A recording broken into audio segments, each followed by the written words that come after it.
నేను గతంలో ఆ పార్టీలో ఫ్లోర్ లీడర్గా ఉన్నా. ఉద్యమ కాలంలో నేను ఫ్లోర్ లీడర్గా ఉన్నవాడిని. తొలి ఆర్థిక మంత్రిగా పనిచేసిన వాడిని. కష్టకాలంలో ఆరోగ్య శాఖ మంత్రిగా పనిచేసిన వాడిని. కాబట్టి నా మీద అపారమైన విశ్వాసం ఉంది. కాబట్టి గతంలో నేను ప్రజా సమస్యల మీద ఉద్యమించిన చరిత్ర కలిగిన వాడిని. కాబట్టి ఇవాళ ఇక్కడ కూడా నేను రాగానే గెలవంగానే ఇక్కడున్న ప్రభుత్వం ప్రజలందరూ కూడా పేనం మీద నుంచి పొయిలపడ్డామా అనేటువంటి బాధ. ఏ విశ్వాసంతో అయితే ఈ ప్రభుత్వానికి ఓటేసి గెలిపించిండ్రో, గతంలో ఉన్న ప్రభుత్వం ఓడిపోవాలని చెప్పి పట్టుపట్టి జట్టు కట్టి రేవంత్ రెడ్డికి పట్టం కట్టిండ్రో, అధికారంలో రాగానే యూటర్న్ తీసుకొని ఏ ప్రజలైతే ఓట్లేసిండ్రో, ఏ ప్రజలైతే విశ్వాసాన్ని ప్రకటించిండ్రో ఆ ప్రజల మీదనే దౌర్జన్యం చేసేటువంటి నిర్ణయానికి ఒడిగట్టిండు రేవంత్ రెడ్డి సర్కార్. దాంట్లో మొట్టమొదటిది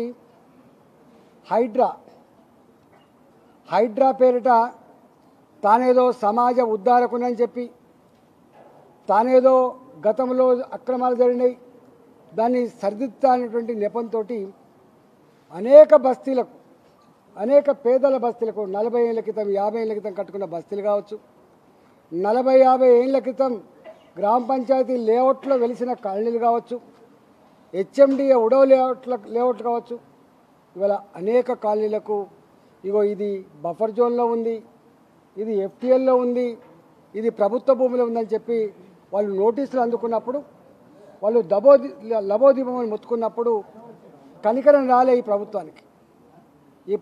కనికరం రాలే. నేను డే 1 నుంచి ఇది అన్యాయం, అక్రమం.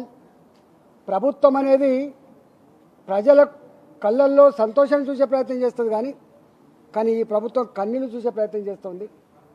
ప్రభుత్వం గూడును కట్టించే ప్రభుత్వంగా ఉంటుంది అనుకున్నాం, కానీ ఇది గూడు కూల్చివేసే ప్రభుత్వంగా మిగిలి ఉన్నది. హరాస్మెంట్ జరుగుతుందని చెప్పి 2 నెలలు ఈ పార్లమెంటు పరిధిలోనే కాకుండా హైదరాబాద్ పరిధిలో ఇవాళ హైడ్రా దుర్మార్గాలకు, హైడ్రా కూల్చివేతలకు వ్యతిరేకంగా మేము ఎట్లా పోరాటం చేసినామో అదంతా కూడా ఇలా ప్రజల కళ్ళ ముందు ఉంది.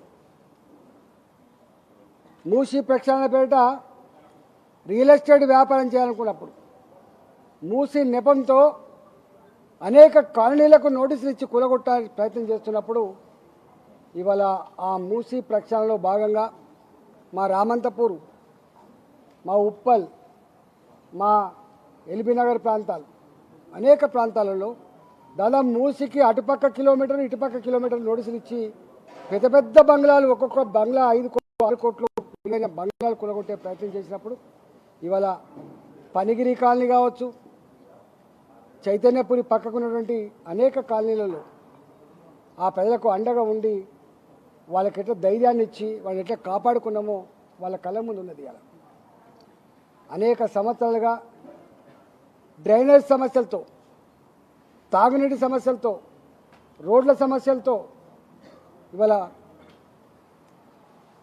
ప్రజలు అల్లాడుతున్నప్పుడు వాళ్ళకు అండగా ఉండి ఆ సమస్య పరిష్కారం కూడా చేసినాం. రేపు ఈ పార్లమెంటు పరిధిలో జరిగినటువంటి అన్ని కార్యక్రమాలను కూడా రేపు ఎగ్జిబిషన్ రూపంలో ప్రతిదీ కూడా వాళ్ళ కళ్ళ ముందు ఆవిష్కరించే ప్రయత్నం చేస్తాం. ఇవాళ ఈ సంవత్సర కాలమే కావచ్చు, కానీ ప్రజలకు మాత్రం ఒక నమ్మకం ఏర్పడ్డది. ఎక్కడ బాధ ఉన్నా, ఎక్కడ సమస్య ఉన్నా, ఎక్కడ భూములు గుంజుకున్నా, ఎక్కడ ఇల్లు కూలగొట్టే ప్రయత్నం చేసినా మా ఎంపీ గారు ఉన్నటువంటి విశ్వాసాన్ని అయితే పొందగలిగినాం. మా మల్లారెడ్డి గారి ప్రాంతం ఉంటుంది, అవన్నీ ఒకప్పుడు గ్రామాలు, అవన్నీ కూడా 50 ఏళ్ల క్రితం 60 ఏళ్ల క్రితం ఏ అసైన్మెంట్ భూములు అయితే గరీబులకు ఇచ్చిండ్రో గా అసైన్మెంట్ భూముల మీద కన్నుబడి వాటి గుంజుకునే ప్రయత్నం చేసిండ్రు దుండిగాల్లో. చేస్తే నీ అబ్బా జాగిరి కాదు, ఎట్లా గుంజుకుంటావు, 12 సంవత్సరాలు వరుస పెట్టి వ్యవసాయం చేసుకుంటూనే ఆ భూముల మీద హక్కులు వస్తున్నటువంటి చట్టం చెప్తా ఉంటే 50 ఏళ్ల క్రితం 60 ఏళ్ల క్రితం ఏ పేదలకైతే భూములు అసైన్ చేయబడ్డావో గా భూములు గుంజుకొని పెద్దోళ్ళకు కట్టెపెట్టే ప్రయత్నం చేస్తున్నావు, రియల్ ఎస్టేట్ బ్రోకర్లాగా ప్రయత్నం చేస్తామని చెప్పి విరుచుకబడ్డాం, తిరుగుబాటు చేసాం. ఇలాంటి అంటే పేదల భూములు కాపాడడం కూడా మేము ఎట్లా ప్రయత్నం చేస్తామో తెలుసు.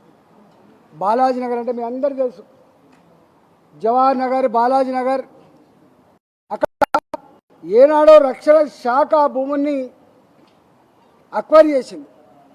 ఆ భూములు రక్షణ రంగంలో ఉన్న భూములు అనేక సంవత్సరాలు అక్కడ ఉన్న భూముల్ని ఎక్స్ సర్వీస్ మెన్లకు ఇచ్చింది.